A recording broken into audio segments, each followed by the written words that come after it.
Hello, my name is Brooke, and I'm 29 years old.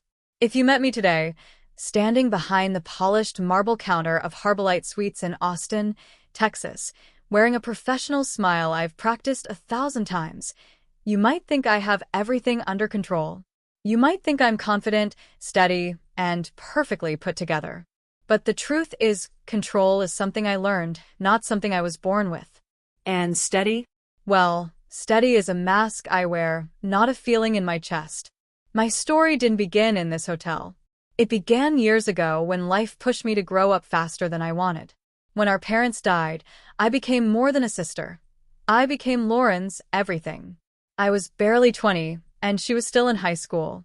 Bills, jobs, late-night study sessions, breakdowns, hospital visits, whatever life threw at us, I handled it. Somehow. Not gracefully, but consistently.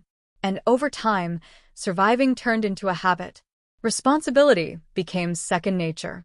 But sometimes, when I lay awake at night in my small one-bedroom apartment, staring at the ceiling fan slowly turning, a different kind of exhaustion crept into my bones, the kind that comes from always being the strong one.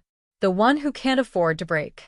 The one who comforts everyone but has no one to collapse into.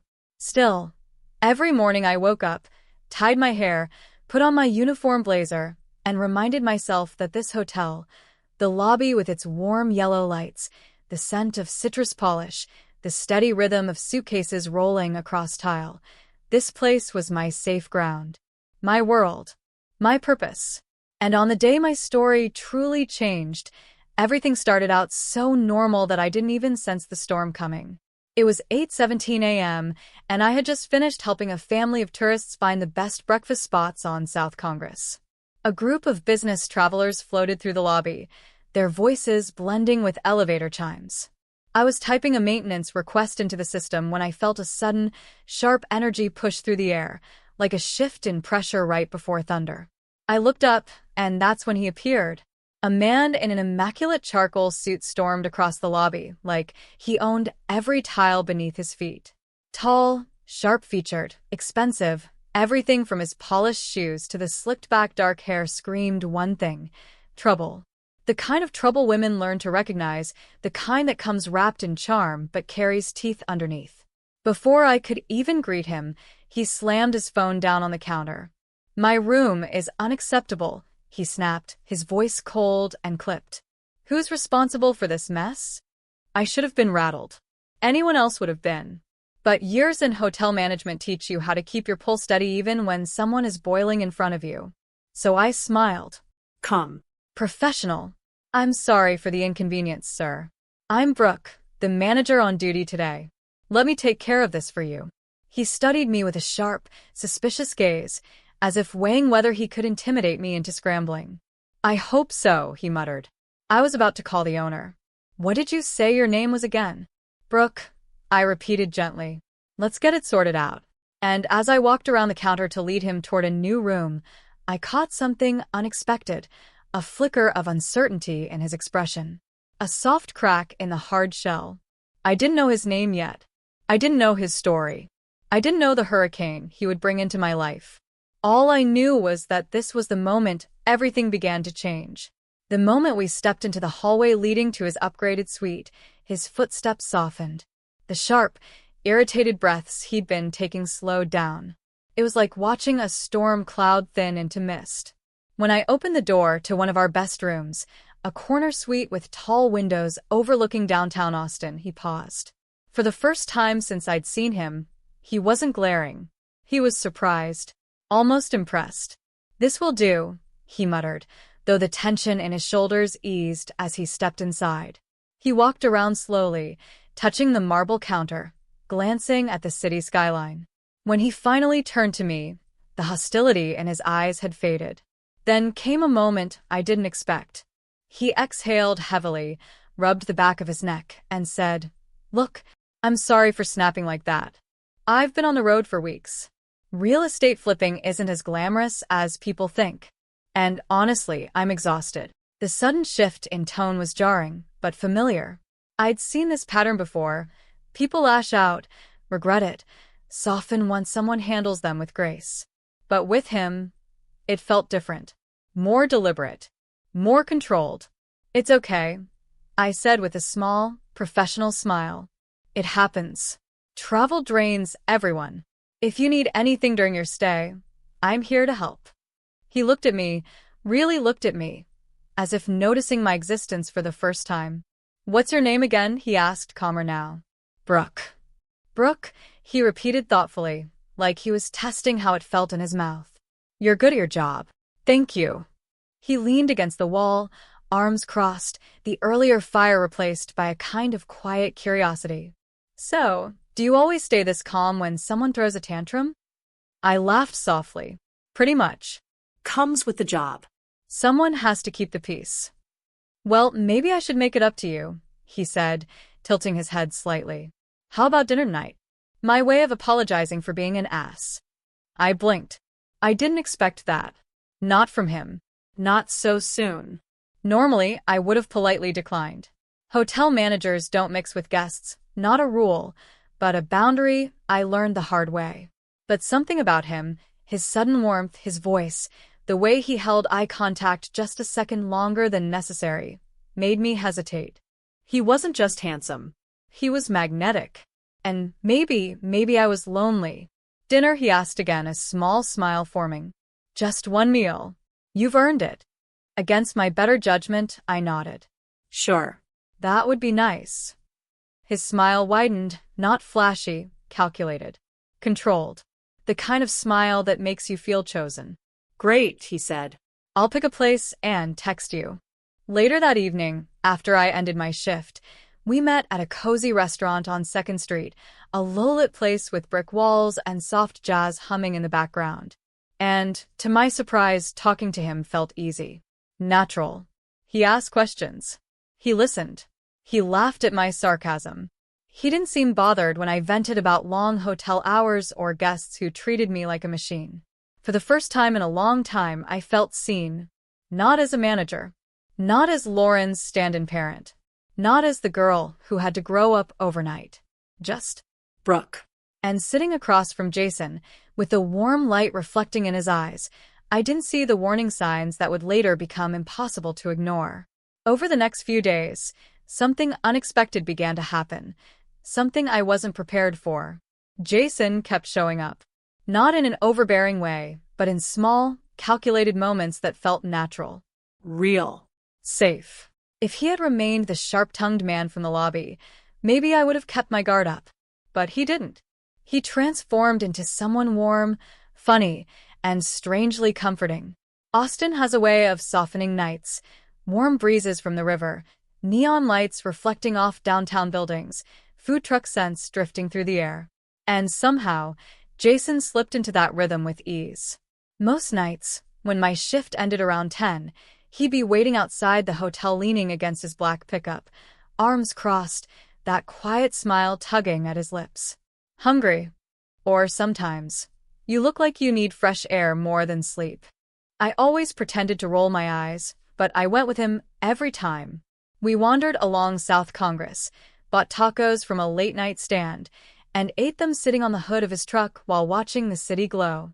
Jason talked about his real estate projects, how he'd drive across Texas, buy rundown houses, flip them, then move on to the next one. He described the thrill of deals, the risk, the unpredictable money flow. But every now and then, his voice dipped when he spoke about the pressure. It's a lonely job, he admitted once.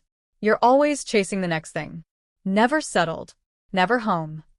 Something in that sentence tugged at me because loneliness, real, heavy loneliness, was a language I understood deeply. When he asked me about Lauren, I hesitated. My sister wasn't an easy topic. Not because she was bad, but because raising her had taken so much out of me, my 20s, my stability, my peace. I finally told him. After our parents died, it was just the two of us. Lauren was 16, angry at the world, and I was barely old enough to take care of myself. But I had no choice. Jason looked at me with a softness I didn't expect. That must have been hard. It was, I whispered. But she's my sister. I'd do anything for her. His hand brushed mine, not a firm grip, just a gentle touch, and something inside me cracked open. A place I'd kept locked for years. By the time Friday rolled around, Jason insisted on meeting Lauren. "She's important to you," he said. "I want to meet the person who helped shape the strongest woman I know." The compliment washed over me like warm rain. Lauren agreed to meet us at a small cafe near her apartment. She arrived wearing a bright smile and eyes full of curiosity. She hugged me first, then turned to Jason, sizing him up from head to toe in one slow sweep. "So, this is the famous real estate guy?" she asked, smirking. Jason laughed. "Famous is a stretch. I'm just trying to keep up with your sister." Lauren arched an eyebrow, impressed. "Well, someone finally appreciates her."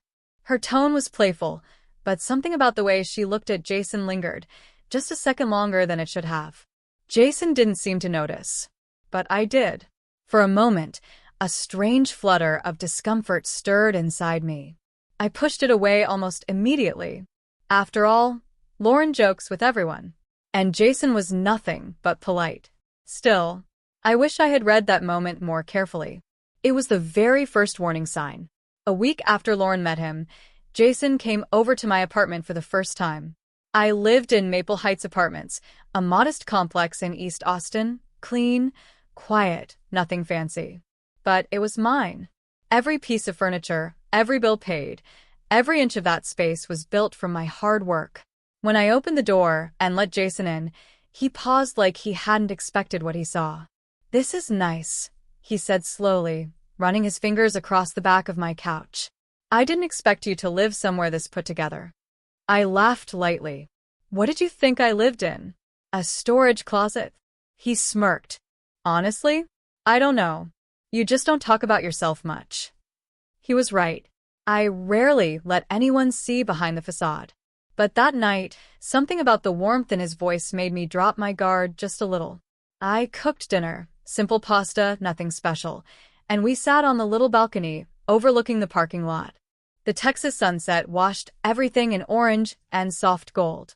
It was one of those evenings that could trick a heart into thinking life was finally settling down.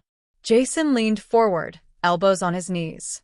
"You know, Brooke, I haven't felt this comfortable with anyone in a long time." I wasn't used to hearing things like that. My throat tightened. "Me neither." He reached for my hand. "You deserve more than just comfortable. You deserve something real." Before I could respond, he stood up, pulled something from his pocket, and knelt in front of me. My breath froze. "Brooke," he said softly, "I know this seems fast, but being with you feels right. It feels like home. Will you marry me?" The small velvet box opened, revealing a stunning ring, thin gold band, a single oval diamond that glimmered under the fading light. It looked expensive, too expensive. My heart hammered in my chest. "Jason, this is a lot," I whispered. "Are you sure?" "I've never been more sure of anything," he said. "You're the first person who's made me feel grounded. I want a life with you." I should have questioned the timing. I should have questioned the intensity. But the loneliness I'd buried for years, the exhaustion of always being strong, it all blurred together into one aching desire to finally belong to someone. "Yes," I breathed. "Yes, I'll marry you." His smile was warm, triumphant.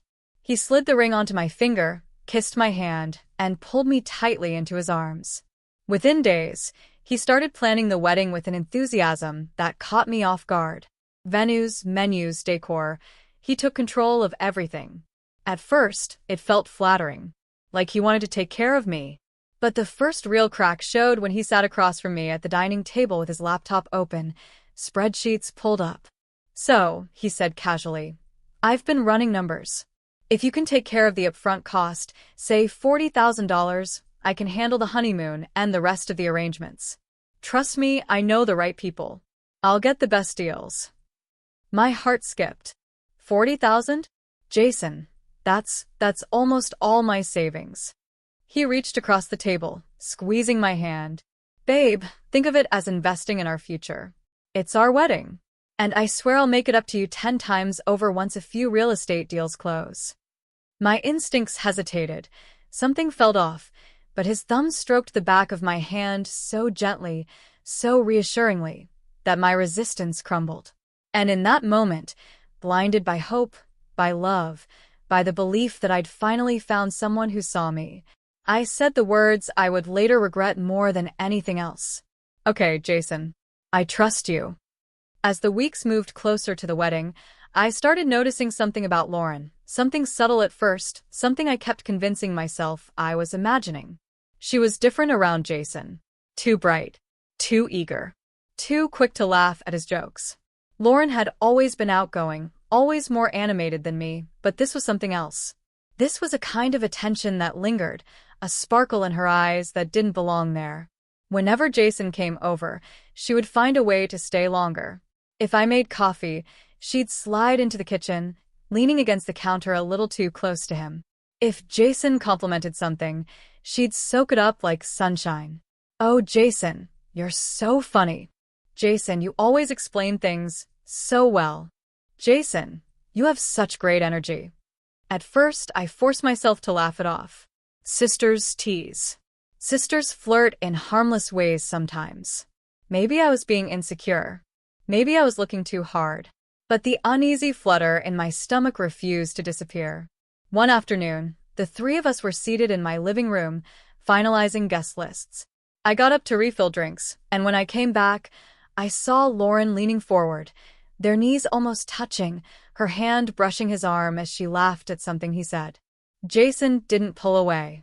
If anything, he seemed amused. A tightness wrapped around my ribs. Everything okay here? I asked. Lauren straightened instantly, her cheeks flushing. Jason just smiled smoothly. Your sister's fun, he said. She's got personality. I guess, I replied, forcing a smile. But inside, a question twisted. Why did that bother me so much? I pushed it down again. I had a wedding to plan. I had a life to build. I didn't have the luxury to doubt the people I loved. A few days later, my best friend Tessa insisted we go dress shopping. You're getting married, she said. At least pretend to be excited. So we went to a bridal boutique. White marble floors, soft piano music, walls lined with lace and silk. I tried on dress after dress, twirling in the mirror, imagining walking down the aisle toward a man who had made me believe I was worthy of a happy ending. Then I heard it, Lauren's laugh. A familiar, bright laugh coming from the next booth. Confused, I stepped aside and peeked around the dressing room curtain, and my heart stuttered. Lauren was standing on a pedestal, wearing a wedding gown. Not a bridesmaid dress, not a maid of honor dress, a white, shimmering, floor-length wedding gown. Lauren? My voice cracked. She spun around, startled, her smile faltering. Brooke. Oh, hey. I was just trying it on for fun. For fun, I repeated slowly. That's a wedding dress. She shrugged, trying to sound casual. I mean, yeah. I don't know. I just wanted to see what it felt like. Don't overthink it. Tessa stepped beside me, whispering, That's weird, Brooke. Really weird. Lauren forced a laugh. Relax, you too. It's not that serious. But her eyes weren't playful. They were bright with something hidden. Something she didn't want me to see. Standing there in that boutique, still wearing my own gown, a cold shiver slid down my spine. For the first time, the doubt I'd been burying clawed its way to the surface. Why was my sister wearing a wedding dress? When I was the one getting married. Why did she look guilty? I didn't know it then, but that moment, the moment she stood there in white, wasn't just strange. It was the first glimpse of the storm about to tear my life apart. The morning everything shattered began like any other, quiet, ordinary, deceptively peaceful. Jason had spent the night at my apartment because we were supposed to review the final wedding plan that day. He left early, rushing out with a half-eaten granola bar in hand. Big meeting, he said, kissing my forehead. I'll call you in a few hours. I smiled, half asleep, and waved him off. If only I had known what he left behind. It wasn't until an hour later, when I walked into the living room with a load of laundry, that I noticed it, Jason's phone, lying face down on the coffee table. That phone was practically glued to his hand at all times. He never left it anywhere. Ever. I picked it up automatically, intending to call him and let him know. The screen lit up, no passcode required. A small, unsettling surprise. Before I could even think about what to do, the phone buzzed in my hand. A message flashed across the screen. Lauren, I can't wait to see you again. I barely slept thinking about last night. My heart stopped. I stared at the name, my sister's name, burning into the screen like fire. My first instinct was denial. This must be a joke, a misunderstanding, a wrong number, anything but what it looked like. The phone buzzed again. Lauren, we need to talk about Brooke. We can't keep pretending forever. A numbness crawled through my body. My fingers trembled. Before my mind could scream at me to stop, I opened the conversation. And the world I knew collapsed in seconds. Jason, relax. She's clueless. We just need her to give the rest of the money. Lauren, I feel guilty. She trusts us. Jason, trust is what makes this easy. Lauren, what about after the wedding? Jason, after I get the $40,000 we leave. You, me, and the baby. Lauren, I can't wait to start our life. I'm scared she'll find out I'm pregnant. Jason, she won't. She's too blind to see what's right in front of her. My chest tightened so violently I couldn't breathe. The room blurred. Sound disappeared. My ears rang with a cold, metallic buzz. My sister. My only family. The girl I raised, protected, fed, housed, was planning a life with my fiancé. And the man I loved, the man who held me, kissed me, promised me a future, was mocking me behind my back, calling me clueless, waiting for my money like a vulture circling a dying animal. I sank onto the couch, clutching the phone in both hands. Tears didn't come. Not yet. The pain was too sudden, too sharp, too unbelievable. Pregnant. Lauren was pregnant. With Jason's child. That was the knife that twisted deepest. The betrayal that went beyond lies and deception. It was personal, intimate, final. My heart wanted to scream, to break, to collapse in pieces across the floor. But something else rose inside me, slow, cold, and strangely steady. A quiet fury, a clarity sharpened by heartbreak. I stood up, wiped my face, and placed Jason's phone exactly where I found it. If he thought I was clueless, I would let him believe it a little longer. Because in that moment, I promised myself one thing. I would not cry in front of him. I would not beg. I would not break. If they wanted to destroy me, then they were about to learn something they never expected. I don't fall quietly. I fall with a plan. And this time, I wasn't going to be the naive woman they thought I was. I was going to be their reckoning. Silently. Carefully. Perfectly. The wedding day arrived wrapped in sunlight and spring air, but for me, it felt like standing on the edge of a cliff. The venue, Rosewood Event Center, was breathtaking. Tall glass windows, rose gold drapes, chandeliers dripping like crushed diamonds. Guests whispered excitedly, unaware that the entire day was a ticking bomb. I walked down the aisle not as a hopeful bride, but as a woman preparing for war.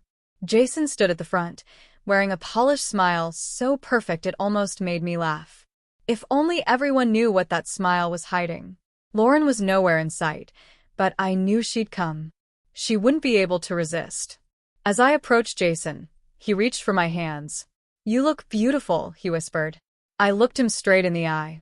"So do lies." He didn't understand what I meant. Of course he didn't. The ceremony began. The music softened. Guests leaned forward. Just as the officiant started speaking, the double doors at the back of the hall burst open with a bang that echoed through the room. And there she was, Lauren, wearing a white wedding gown. Not a soft ivory bridesmaid dress. Not a pastel guest outfit. A full bridal gown, lace, veil, bouquet, everything. Gasps spread through the hall like wildfire. She marched straight down the aisle, head high, eyes locked on Jason, as if I didn't even exist. When she reached us, she shoved me aside, physically pushing me away from the altar. "This isn't your wedding, Brooke," she said, her voice loud and trembling with self-righteousness. "I'm the one carrying his baby. I'm the one who should be here with him." My breath caught, but my face remained perfectly calm. This was the moment I had planned for. All eyes turned to Jason. Instead of denying it, he laughed, a sharp, cruel sound that fueled the room's shock. "Thank you, Brooke," he announced loudly, "for paying for this beautiful wedding. But I'm not interested in marrying someone as ordinary as you." A wave of murmurs rippled through the crowd. Jason wasn't done humiliating me. "Why don't you take a seat, Brooke?" he mocked. "Enjoy the show. Lauren and I will handle it from here." People stared at me, waiting for tears, a breakdown, anger. But instead, I smiled. A slow, calm, deadly smile. "Of course," I said softly. "I wouldn't miss this for the world." Confusion flickered across both their faces. They wanted drama. They wanted a reaction. They wanted to watch me break. But they were about to get something much better. Just as Jason turned to face the officiant again, another voice sliced through the hall like a blade. "Jason." A woman stormed in, furious, breathless, and absolutely livid. A woman in her mid-30s holding a toddler on her hip. She marched forward with the rage of someone who had been betrayed one too many times. The entire hall froze. Jason went pale. Lauren's bouquet slipped from her fingers. Guests whispered. The woman reached the altar and jabbed a finger at Jason's chest. "You lying, cheating bastard," she yelled. "How many women are you marrying?" "I'm your wife, Jason. And that's your daughter." Gasps turned into chaos. People stood. Phones came out. Lauren stumbled backward, her eyes wide, face drowning in shock. Jason's mouth opened and closed wordlessly, his charm melting into sheer panic. The hall erupted into noise, whispers, and disbelief.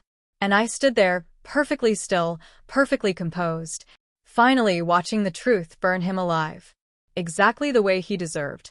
For a few stunned seconds, the hall buzzed like a shaken beehive, chaotic, loud, and full of disbelief. Guests stood from their chairs, whispering frantically. Camera phones rose like a forest of judgment. Jason stood trapped between two women, one carrying his child, the other carrying his truth. He looked at me then, really looked, and realized something terrifying. I wasn't surprised. Not even a little. I stepped forward slowly, heels clicking against the polished floor, each step slicing through the noise. When I reached the center of the chaos, I raised my voice, not loud, not dramatic, but calm and steady like a surgeon holding a scalpel. "I think everyone deserves the full picture." Jason flinched. "Brooke, don't." Too late. I pulled a folder from my purse, the one I'd prepared the night I read their messages. The one a private investigator had helped me compile in less than 48 hours. "This," I said, holding up the papers, "is Jason's real life." The guests fell silent. He's not a successful investor. He's not a real estate genius. He's broke. Completely bankrupt. Gasps sliced through the room. He's in over $180,000 of debt. Every property he claimed to flip successfully, foreclosed. Every deal he bragged about, failed. And that expensive life he pretends to live, paid for by the women he scams. I flipped another page. And yes, he has a legal wife, Monica. Monica stepped forward, jaw clenched, daughter balanced on her hip like a shield. What he forgot to mention, I continued, is that he drained her savings too, emptied her bank account, ruined her credit, and then walked away. Monica's eyes filled with fury. She slapped Jason so hard the sound echoed through the entire hall, sharp, violent, humiliating. The crowd gasped again. Jason stumbled, clutching his cheek, completely exposed. Lauren stood frozen in her bridal gown, white as paper, trembling. Her lips quivered as the truth wrapped around her like chains. "You told me you were building a future for us," she whispered, voice cracking. "You said we'd start over. You said you lied." Jason tried to reach her. "Lauren, baby, listen." She shoved him back with a sob. "Don't you dare touch me. You used me. You used both of us." Her hands shook over her stomach, instinctively protecting the life inside her, his child. The child he had planned to raise using my money. Jason looked around desperately, searching for someone to defend him, support him, believe him. But every single person in that room looked at him with disgust. His charm was gone. His lies were ashes. His smirk was broken. His mask had shattered. He wasn't a groom anymore. He was a con artist standing in the ruins of his own making. And for the first time since meeting him, Jason was truly alone. The aftermath of the wedding was like walking through smoke after a fire. Everything looked the same on the surface, but nothing was untouched. Within days, the scandal spread across Austin. People whispered about the Rosewood wedding disaster, and Jason's name became a warning, not a memory. But I didn't have time for rumors. I had $40,000 to get back. I filed a lawsuit at Travis County Court, armed with every piece of evidence my private investigator had uncovered. Bank transfers, voice recordings, forged real estate documents. Jason had left a paper trail wide enough to drive a truck through. The first day in court, Jason walked in looking nothing like the polished man I once knew. His suit was wrinkled, hair messy, eyes hollow. He avoided looking at me, but I didn't look away. The judge reviewed everything. Our messages, the transaction receipts, screenshots of Jason and Lauren's chat thread, and the wedding planning documents he had put solely under my name. Jason tried to argue it was a misunderstanding, that it was all part of a shared future, but his words held no weight. The judge's gavel hit the wood sharply. The court orders Jason Brooks to repay Ms. Brooke Carter the full amount of $40,000 within 30 days. A wave of relief washed over me. Cold, clean, and liberating. But that wasn't the end. Monica filed a separate lawsuit for emotional distress, fraud, and financial damages. She sat straight, daughter on her lap, as her lawyer listed every way Jason had deceived her. Monica didn't look at him once. Not once. The betrayal had carved something deep inside her. Jason didn't fight her case for long. He knew he couldn't win. By the third hearing, he simply stopped showing up. The court issued a warrant. He vanished. Just like that, gone. No address, no job, no trace. A con man disappearing into whatever shadows men like him always crawl back to. Life started to settle again. I returned to my work at the hotel, focused on healing, routine, and honesty. My apartment didn't feel as heavy anymore. My lungs finally breathed without tightening. Then, one cloudy evening, I heard a knock at my door. When I opened it, Lauren stood there. Her face was pale, eyes swollen, her belly visibly rounded under a loose t-shirt. She looked smaller than I'd ever seen her. "Brooke," she whispered, voice trembling, "I need help." 1,000 memories flashed through my mind, raising her after our parents died, protecting her from everything, trusting her more than anyone, and the knife she and Jason had driven into my back. "I have nothing," she cried.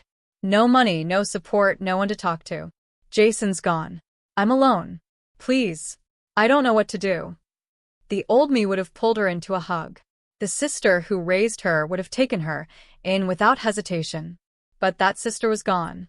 "You made your choice, Lauren," I said quietly but firmly. "Now you live with it." Her lips trembled. "So that's it? You're just shutting the door on me?" "Yes," I said. "Just like you shut it on me."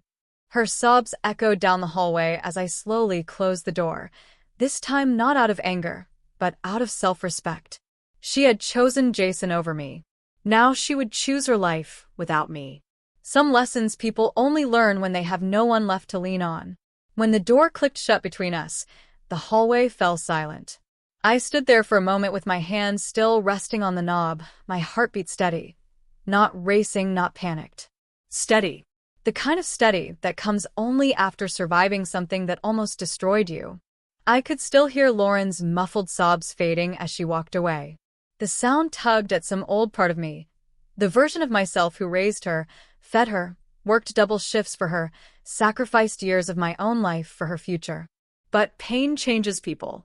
Betrayal reshapes the heart. And sometimes, loving someone is exactly why you must stop rescuing them. I stepped back into my apartment, closed the door, and leaned against it with a deep breath. The place felt different now, not haunted by memories of Jason's lies or Lauren's footsteps in my living room. It felt mine again. Quiet. Safe. Whole. For the first time in months, I wasn't bracing myself for the next blow. I wasn't waiting for Jason's charm to flip into manipulation. I wasn't waiting for Lauren to cross another boundary. The chaos was gone. And in the silence, I rediscovered something precious, myself. I made a cup of chamomile tea, sat on the balcony. The same balcony where Jason had once knelt with a fake promise and let the Austin breeze wash over me. The city lights glimmered below, steady and distant, like they had been waiting for me to come back to my own life. I returned to work at the hotel with a new energy. The staff noticed it. Guests noticed it.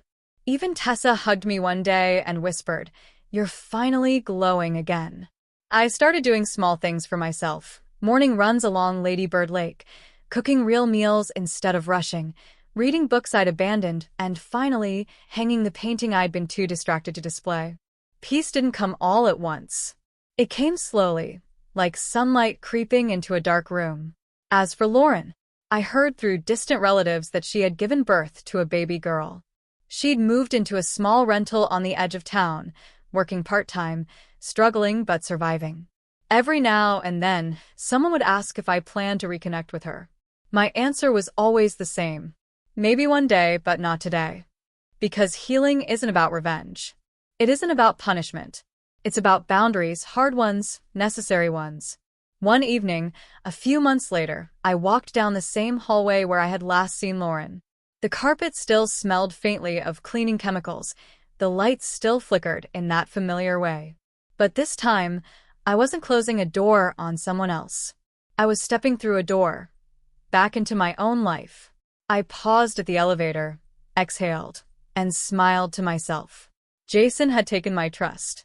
Lauren had taken my loyalty. But neither of them had taken me. I survived. I rebuilt. I reclaimed everything they tried to break. And as the elevator doors opened with a soft chime, one truth settled inside me with unshakable certainty.